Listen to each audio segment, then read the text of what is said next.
जय जिनेन्द्र वन्दितु सर्वसिद्धे ध्रुवममलमणोवमं गदिं पत्ते वोच्छामि समय पाहुड मिणमो सुद केवली भणिदम।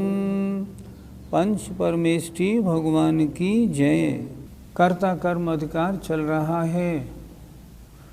कौन द्रव्य किस द्रव्य रूप परिणमन करता है या नहीं करता, हम क्या समझते हैं और वास्तविकता क्या है, इसका परिचय आज कराया जाएगा।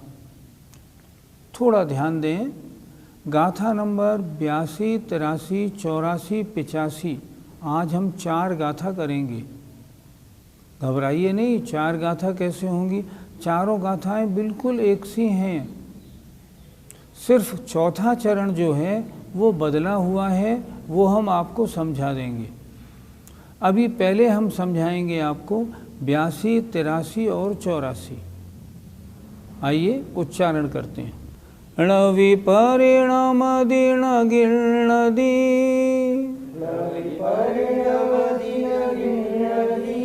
उपजदिण परदवपज्याये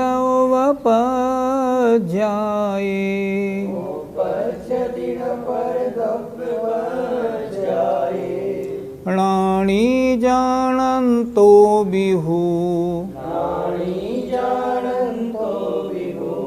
पुग्गलकम्मं अणेयविहम्। बोलिए।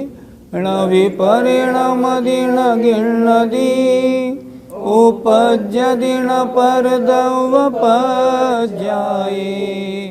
प्राणी जानन्तो बिहु पुग्गलकम्मं अणेयविहम्।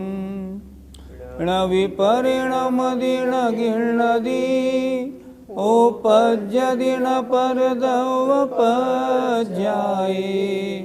प्राणी जानन्तो बिहु पुग्गलकम्मं अणेयविहम्। अर्थ पर ध्यान दीजिए।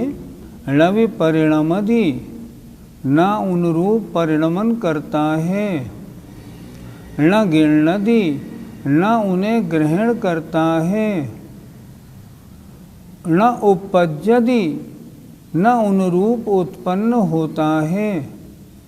किन रूप? परदवपज्याये परद्रव्य की पर्यायों में। क्या लिखा? परद्रव्य की पर्यायों में न उनरूप परिणमन करता है, न उन्हें ग्रहण करता है और न उनरूप उत्पन्न होता है। कौन? णानी ज्ञानी। कैसा होता हुआ? जानन्तो बिहु जानता हुआ, निश्चय से जानता तो है लेकिन उत्पन्न नहीं होता। किन में? किन को जानता हुआ? पुग्गलकम्मं अणेयविहम् अनेक प्रकार के पुद्गल कर्मों को। पुद्गल कर्मों को, अनेक प्रकार के पुद्गल कर्मों को जानता हुआ भी उन रूप ना तो परिणमन करता है, न उन्हें ग्रहण करता है और न उन रूप उत्पन्न होता है। फिर देखें, जो पुद्गल है ना, जो ज्ञानी है ना, देखिए जो ज्ञानी है ये पुग्गलकम्मं अणेयविहम् अनेक प्रकार के पुद्गल कर्मों को जानता हुआ भी न उनरूप परिणमन करता है, न उन्हें ग्रहण करता है, न उनरूप उत्पन्न होता है। किन रूप? परद्रव्य की पर्याय रूप।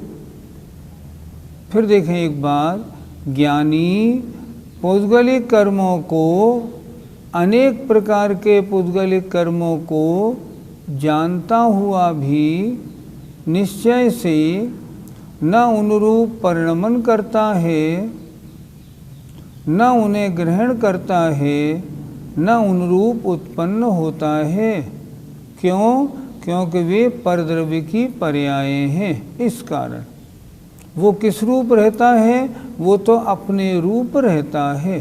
क्या समझाया इसमें? अर्थ जरा देखते हैं। ज्ञानी अनेक प्रकार के पौद्गलिक कर्मों को जानता हुआ भी निश्चय से परद्रव्य की पर्यायों में न उन स्वरूप परिणमन करता है, न उन्हें ग्रहण करता है, न उन रूप उत्पन्न होता है। वो कैसा रहता है? वो तो अपने ज्ञान स्वभाव में रहता है। पंडित जी, अनेक प्रकार पुद्गल कर्मों से क्या तात्पर्य है? कर्म की मूल प्रकृतियाँ 8, उत्तर प्रकृतियाँ मिलाने से 148।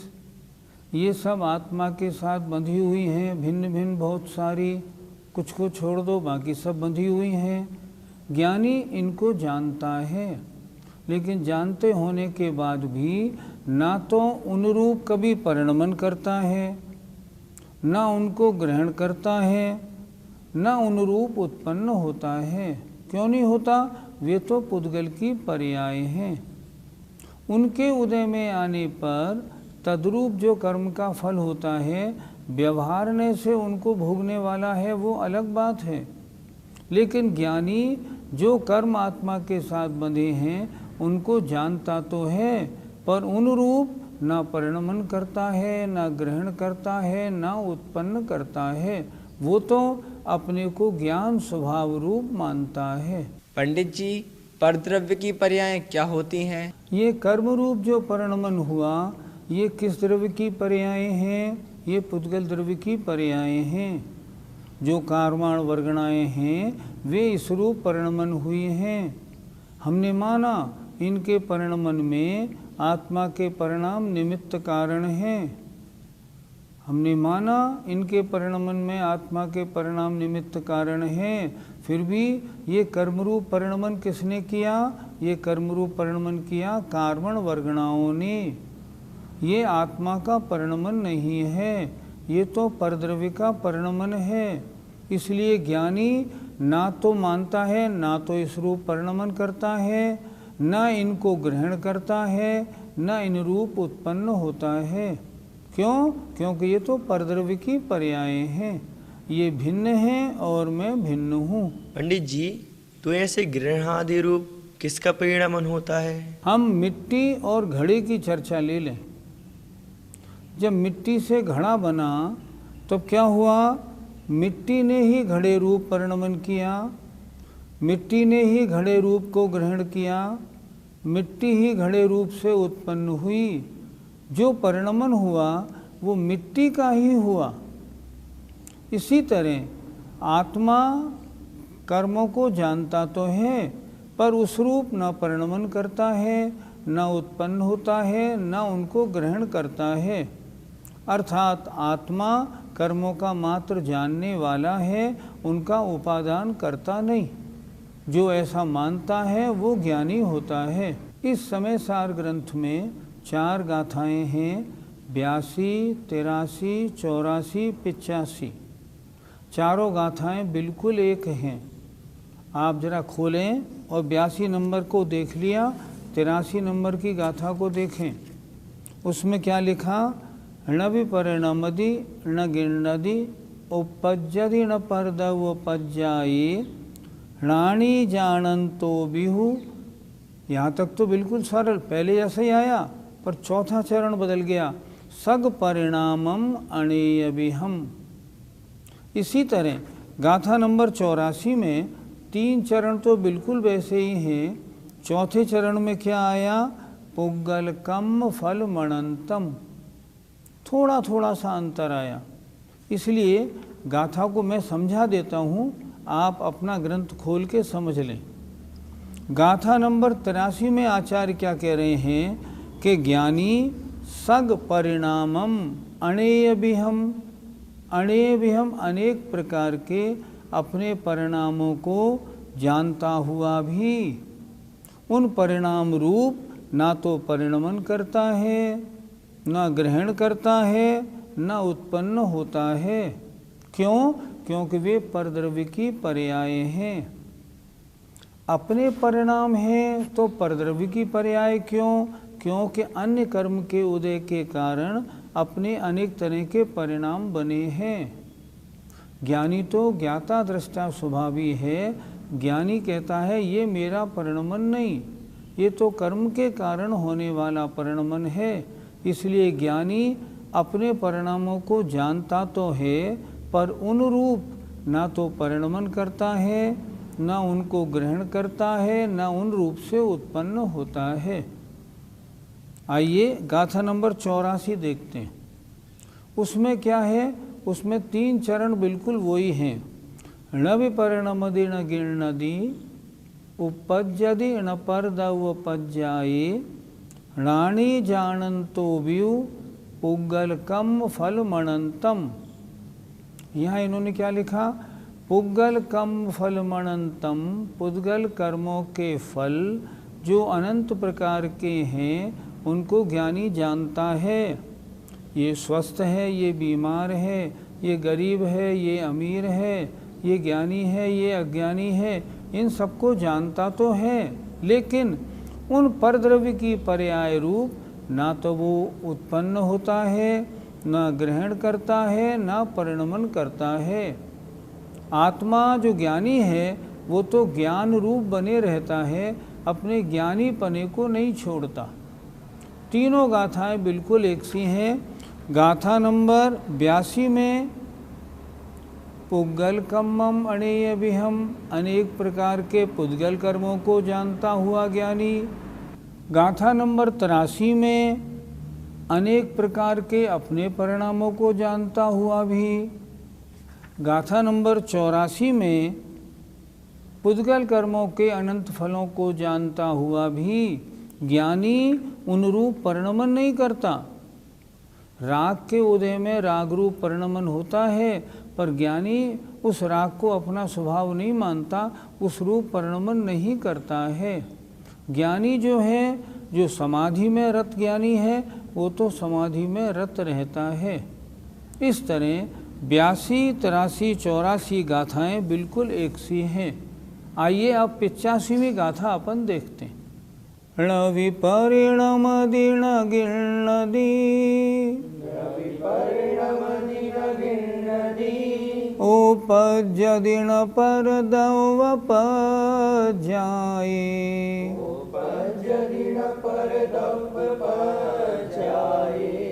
नानि पुग्गलदवं पितः परिणमदिशये भावेहिं।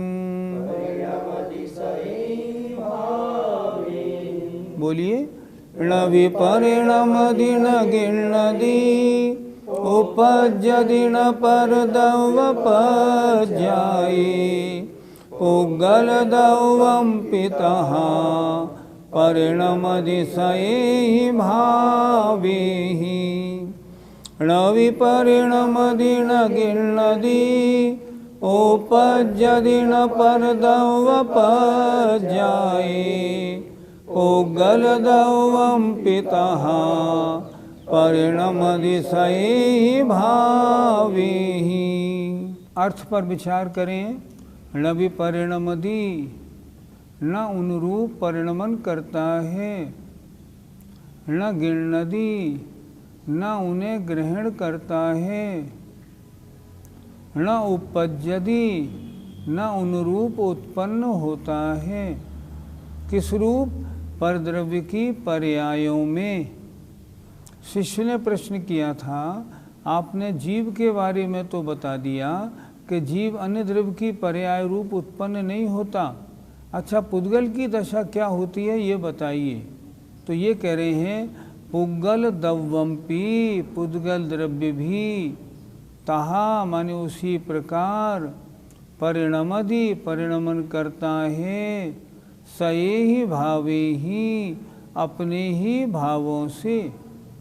कह रहे हैं जीव तो अपने भावों से परिणमन करता था और अन्य रूप न परिणमन करता है, न ग्रहण करता है, न उत्पन्न होता है। उसी तरह पुग्गल दवम्पि तहा, तहा माने उसी प्रकार पुद्गल द्रव्य भी न अनुरूप परिणमन करता है, न उन्हें ग्रहण करता है, न अनुरूप उत्पन्न होता है। किस रूप? परद्रव्य पज्यायी, परद्रव्य की पर्यायों में परिणमन नहीं करता। तात्पर्य क्या हुआ? तात्पर्य ये हुआ, पुद्गल द्रव्य यद्यपि जीव के साथ अनंत काल से बंधा है और बंधा रहता है, कोड़ा कोड़ी सागरों तक बंधा रहता है, फिर भी पुद्गल द्रव्य जीव नहीं बनता, जीव पुद्गल नहीं बनता। दोनों अपने अपने रूप रहते हैं। पुद्गल द्रव्य पुद्गल द्रव्य अपने भाव रूप से परिणमन करता है, ना तो अन्य द्रव्य रूप उत्पन्न होगा, न ग्रहण करेगा, न परिणमन करेगा। अर्थात जीव के साथ बंधा है पर उसका एक भी अणु जीव रूप नहीं बनता, न उस रूप परिणमन करता है, न ग्रहण करता है, न उस रूप उत्पन्न होता है। क्यों? पुद्गल के लिए वह परद्रव्य की पर्याय है। सिद्धांत क्या बना? कोई भी द्रव्य अन्य द्रव्य रूप न परिणमन करता है, न अन्य द्रव्य को ग्रहण करता है, न अन्य द्रव्य रूप उत्पन्न होता है। क्योंकि एक द्रव्य का अपने स्वभाव को छोड़कर परद्रव्य की पर्याय रूप उत्पन्न होने का कोई नियम आगम, कोई कानून नहीं है, ये हो ही नहीं सकता, इसलिए ऐसा नहीं होता। अर्थ देखें, पुद्गल द्रव्य भी परद्रव्य की पर्यायों में उस रूप ना तो परिणमन करता है, न उन परद्रव्यों को ग्रहण करता है, न उन रूप उत्पन्न होता है, क्योंकि वह तो अपने ही भावों से परिणमन करता है। जीव अपने भावों से परिणमन करता है, कभी अन्य रूप परिणमन नहीं करता।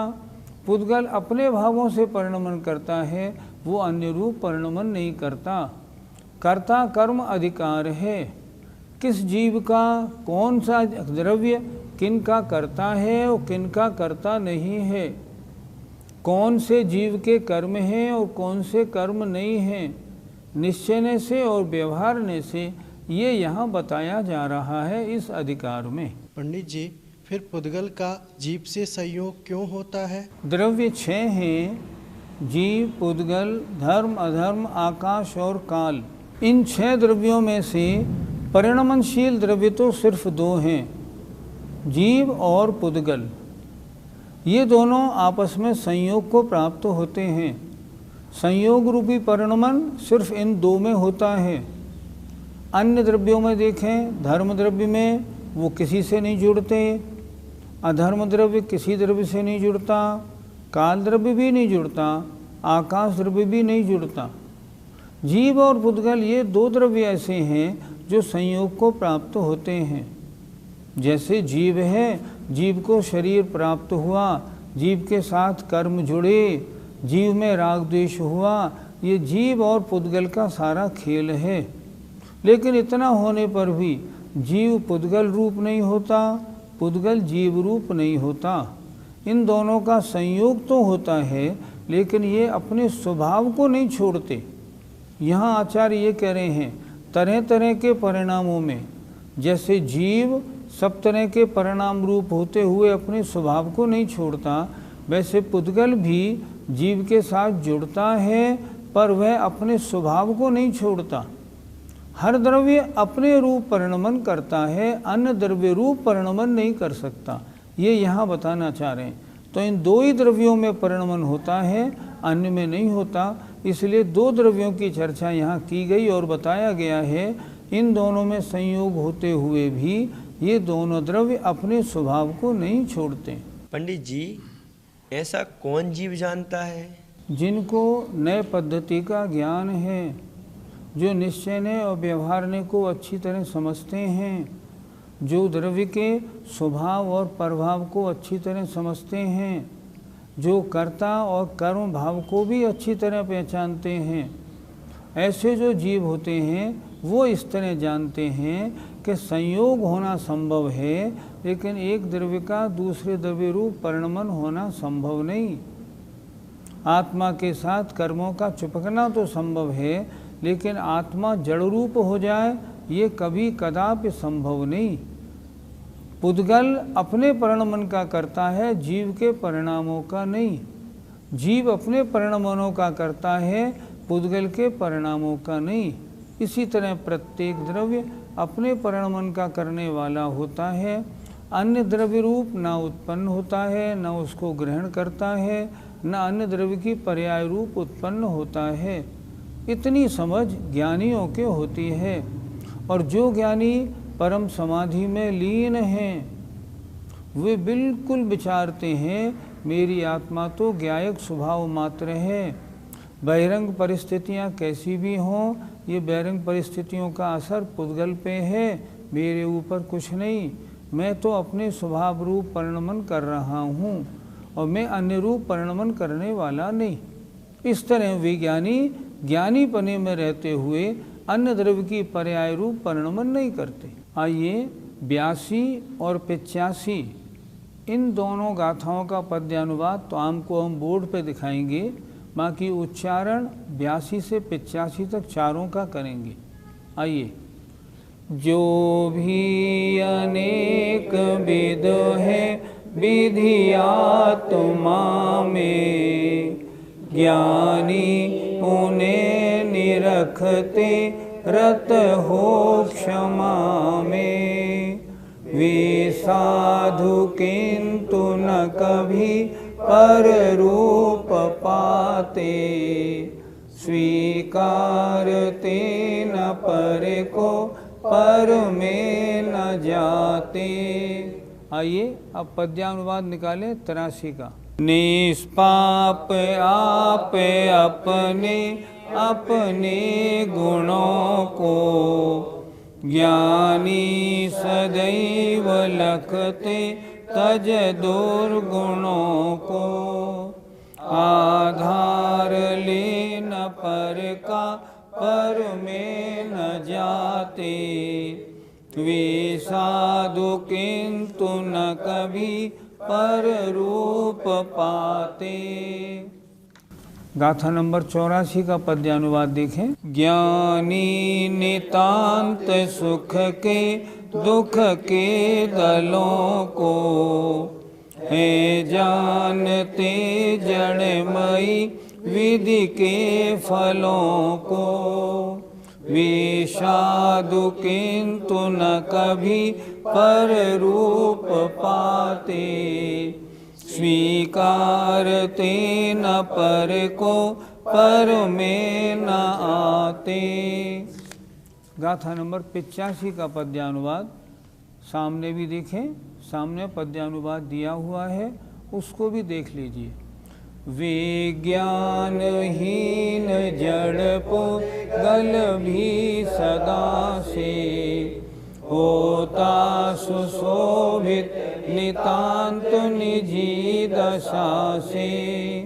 पे छोड़ के न जड़ता पर रूप पाता, स्वीकारता न पर को पर में न जाता। कितना सुंदर पद्यानुवाद है। इस 85 पद्यानुवाद का अर्थ देखें। विज्ञानहीन अर्थात ज्ञान रहित है, जड़ है पुद्गल, फिर भी सदा से वो अपनी निजी दशा से ही सुशोभित रहता है। पुद्गल कभी अन्य द्रव्य रूप परिणमन नहीं करता। पे छोड़ के न जड़ता, मतलब जड़ता माने जड़पने को छोड़कर पर रूप नहीं पाता। स्वीकारता न पर को, ना तो पर को स्वीकारता है, अर्थात अन्य द्रव्य की स्वीकारता भी नहीं है और अन्य द्रव्य में जाता भी नहीं है। अन्य द्रव्य के साथ बंधता तो है, लेकिन फिर भी अपने स्वरूप को नहीं छोड़ता। अर्थात कोई भी द्रव्य निश्चय से अन्य रूप परिणमन नहीं करता। द्रव्य का परिणन हमेशा अपनी परिणति रूप ही होता है। जय जिनेन्द्र। इस कार्यक्रम के पुण्यार्जक परिवार है मानक चंद, कमला देवी, राकेश, नीतू, ऋषभ, सौम्या एवं आयुषी मुशरफ, B123, सेठी कॉलोनी, जयपुर, राजस्थान। स्वर्गीय श्रीमती अनंतमती मोतीचंद शाह की स्मृति में सुपौत्री आभा आयुषी, सुपौत्र आदित्य, सुपौत्री मुग्धा, अभिजीत शाह, डॉक्टर केतकी तुषार भट्ट, पुत्र श्री हर्षवर्धन, धन्य कुमार पुत्रवधू रोहिणी, दयानंदा पुत्री श्रीमती भारती, श्रीमती उज्ज्वला, डॉक्टर कल्पना, आशा, स्मिता, दीपमाला एवं समस्त वाडीकर परिवार। Arun Kumar Agarwal, Amrapali fashion, Renu Agarwal, Anushree Agarwal, Anshita Agarwal, B197 HIG, Nandgram Ghaziabad. गर्व गौतम जैन, सुपौत्र अशोक कुमार, रतनलाल जैन, नूतन, गौतम, प्राची, आदित्य, महिमा, सलोनी, निरंजन, अरहन, आराध्य, तारदेव, अंधेरी, मुंबई। श्री जनार्दन प्रसाद जी, श्रीमती पटंती देवी, मुकेश कुमार, साक्षी, हितार्थ, ईशा, मोना खंधार, श्री किशोर खंधार, श्रीमती सुषमा खंधार, परिमल खंधार, अहमदाबाद।